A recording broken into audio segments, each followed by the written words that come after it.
नमस्कार। प्रभात साक्षी news network और आप सभी का स्वागत है।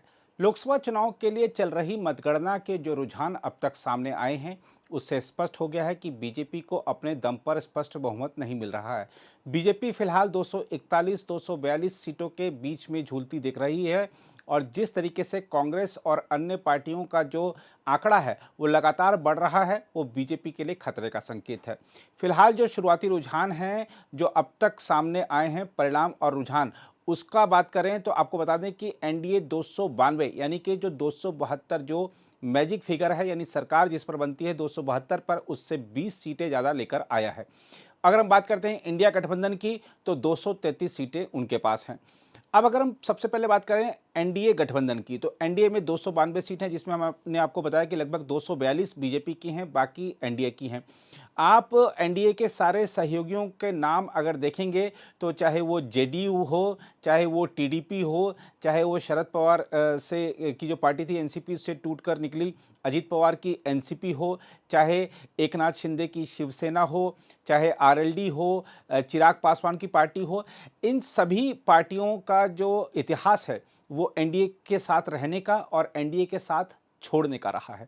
ऐसे में सवाल उठता है कि क्या ये जो एनडीए के घटक दल हैं बीजेपी के साथ ही रहेंगे या उस तरफ चले जाएंगे। यदि उस तरफ चले जाएंगे तो बीजेपी के लिए मुश्किल होना तय है। हालांकि सबसे बड़ी पार्टी के रूप में बीजेपी उभरी है, इसलिए राष्ट्रपति की ओर से पहला निमंत्रण जो सरकार बनाने का होगा वो बीजेपी को ही दिया जाएगा।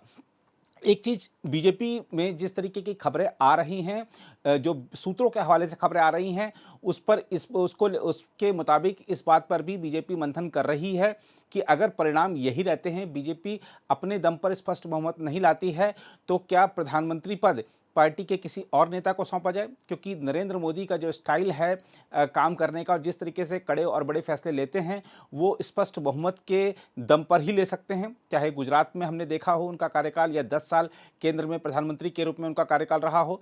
तो एक मंथन हो रहा है कि क्या राजनाथ सिंह का नाम आगे किया जाए, क्या नितिन गडकरी का नाम आगे किया जाए, या किसी और सहयोगी दल का नाम आगे किया जाए।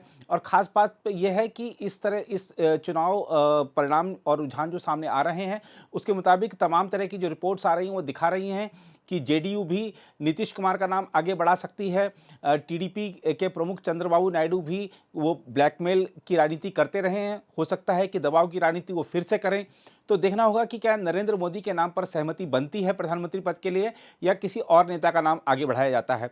इस तरह की भी रिपोर्टें हैं कि हो सकता है कि बीजेपी, चूंकि वो बहुमत से पीछे रह गई है, तो वो खुद ही सरकार नहीं बनाए और विपक्ष को सरकार बनाने का मौका मिल जाए। ऐसे में यदि विपक्ष सरकार बनाता है तो देखना होगा कि क्या विपक्ष की ओर से राहुल गांधी ही प्रधानमंत्री बनते हैं।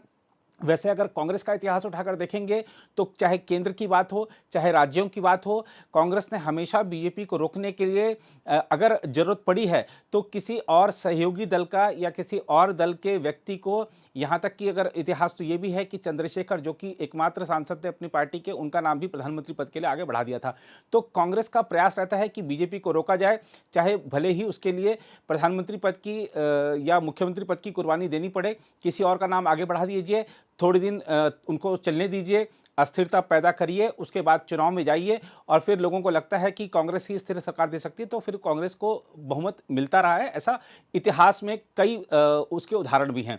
तो इस समय जिस तरीके की राजनीतिक अस्थिरता देश में रुझानों के हिसाब से दिख रही है, उसके चलते ये माना जा रहा है कि नरेंद्र मोदी ही प्रधानमंत्री बनेंगे, ये पक्का नहीं है।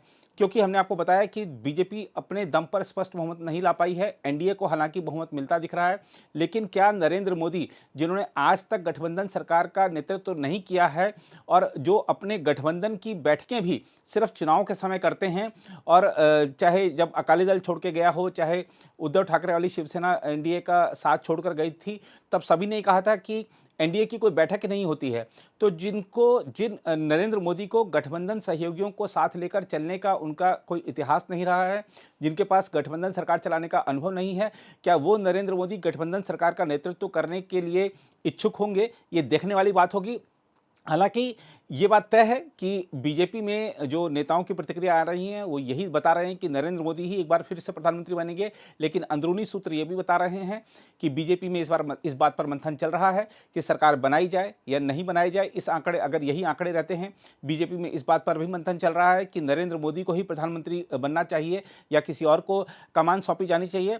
एक चीज़ और स्पष्ट इस समय दिख रही है कि बीजेपी के तमाम बड़े नेता, चाहे राजनाथ सिंह हो, चाहे नितिन गडकरी हो, चाहे गिरिराज सिंह हों, ये सब के सब आगे तो चल रहे हैं, लेकिन जो वोटों का अंतर है पिछले चुनाव के मुकाबले देखें तो बहुत कम है। यानी कि बीजेपी के सभी बड़े नेताओं ने निराशाजनक प्रदर्शन किया है। अगर खुद प्रधानमंत्री नरेंद्र मोदी की बात कर लें तो वो 2-3 राउंड शुरुआत के थे, उसमें वो पिछड़ते रहे। तो नरेंद्र मोदी जैसा राजनीतिक व्यक्तित्व अगर किसी राउंड में पिछड़ता है तो अपने आप में बड़ी बात है। हालांकि अब वो आगे हैं, लेकिन 2-3 राउंड में पिछड़ना भी एक बहुत बड़ी बात है बीजेपी के उस क्षेत्र में प्रदर्शन को देखते हुए। और अगर हम अभी बात करें इस समय के जो आंकड़े आ रहे हैं वो साफ दर्शा रहे हैं कि बीजेपी ने उत्तर भारत पे ज़्यादा ध्यान नहीं देकर दक्षिण में जो समय लगाया, दक्षिण में जीत के लिए जो पसीना बहाया, वहाँ तो मेहनत खराब हुई ही और उत्तर की जो अनदेखी की गई उसका भी खामियाजा भुगतना पड़ रहा है। अब आप देखिए कि प्रधानमंत्री नरेंद्र मोदी लगातार दक्षिण में प्रचार करते रहे। पहले 2 चरणों को अगर हम देख लें तो लगातार दक्षिण में उनके दौरे होते रहे। उत्तर भारत पर उतना खास ध्यान नहीं दिया गया। दक्षिण में जो उम्मीदवार थे उन पर काफ़ी मंथन किया गया, उत्तर में उतना मंथन नहीं किया गया। अब दक्षिण में तो कमल खिला नहीं। अगर हम तमिलनाडु की बात कर लें जहाँ सबसे ज़्यादा समय दिया गया, वहाँ पर उम्मीदवारों से लेकर वहाँ प्रचार तक पे प्रधानमंत्री ने, बीजेपी के तमाम आला नेताओं ने काफ़ी समय लगाया। लेकिन उत्तर भारत में तमाम ऐसी सीटें ऐसी थी जहाँ पर कि उम्मीदवारों को रिपीट कर दिया गया। उनके निराशाजनक प्रदर्शन के बावजूद, उनके खिलाफ नाराज़गी के बावजूद जनता प्रदर्शन करती रही, मांग करती रही कि मोदी जी आप इनको बदल दीजिए, क्योंकि इन्होंने काम नहीं किया। लेकिन उनकी जनता की बात सुनी नहीं गई और आज खामियाजा वो भुगतना पड़ रहा है। तो दक्षिण में कुछ हासिल करने के लिए खास तौर पर, क्योंकि वहाँ पर बीजेपी का उतना संगठन प्रभावी नहीं था, तो उसका भी एक खामियाजा भुगतना पड़ा है। तो दक्षिण में आपने प्रयास किया लेकिन उत्तर को भुला दिया। दोनों को साथ लेकर चलते शायद तो उत्तर में आप जहाँ पहले से मजबूत थे वहाँ मजबूती बनी रहती। लेकिन बीजेपी ने एक क्षेत्र पर ध्यान दिया और दूसरे क्षेत्र पर ध्यान नहीं दिया। और खास बात यह रही कि उम्मीदवारों के चयन में बीजेपी से बहुत बड़ी गलतियां हुई हैं, जो कि साफ प्रदर्शित हो रहा है इन चुनाव परिणामों में। एक चीज़ और हुई कि अगर हम बात कर लें उत्तर प्रदेश की बात कर लें, बिहार की बात कर लें, तो यहाँ पर जो जातिगत समीकरण है, जो सामाजिक समीकरण है, वो बहुत ज़्यादा हावी रहे। इन दोनों ही राज्यों में एक चीज़ और उभर कर आ रही है कि जो मुस्लिम मतदाता है उसने एकजुट होकर मतदान किया है और जो हिंदू हैं वो बँट गए, जातियों में बँट गए, जिसका जो नुकसान है वो सीधा-सीधा बीजेपी को दिख रहा है। और उत्तर प्रदेश ने ही दिल्ली तक का रास्ता मोदी जी के लिए 2014 में और 2019 में तय किया था और आज उत्तर प्रदेश ने ही लगभग 35-36 सीटों का नुकसान कराकर नरेंद्र मोदी का रास्ता दिल्ली तक जाने का उसको बाधित कर दिया है। लेकिन अभी भी बहुत सारी ऐसी सीटें हैं जिनमें कि 500 से लेकर 1000 तक का, 2000 तक का अंतर है अब बीजेपी और दूसरे उम्मीदवारों के बीच में। देखना होगा कि अभी क्योंकि काउंटिंग के जो बहुत सारे राउंड्स बाकी हैं, तो देखना होगा कि आगे किस तरीके की गिनती जब चल रही है तो आगे बीजेपी को क्या मिलता है, अन्य दलों को क्या मिलता है। लेकिन एक चीज़ स्पष्ट तौर पर नज़र आ रही है कि बीजेपी ने 400 पार का नारा दिया था, लेकिन उस नारे की हवा में बीजेपी ने मेहनत नहीं की। सिर्फ नरेंद्र मोदी के नाम पर चुनाव लड़ा गया। बीजेपी के तमाम नेता लगता है कि घर बैठ गए थे या उन्होंने इतने प्रयास नहीं किए, उन्होंने इतनी मेहनत नहीं की, सिर्फ मोदी के चेहरे पर चुनाव लड़ा गया। और जिस तरीके से 400 पार के नारे को मुंह की खानी पड़ी है, वो दिख रहा है कि बीजेपी का जो प्रदर्शन है वो अपेक्षा के अनुरूप नहीं रहा है। फिलहाल अगर हम बात कर लें इस समय के ताज़ा आंकड़ों की, तो हमने जैसा इस रिपोर्ट के शुरू में बताया था, आंकड़ा बीजेपी का और एनडीए का थोड़ा कम और हो गया है।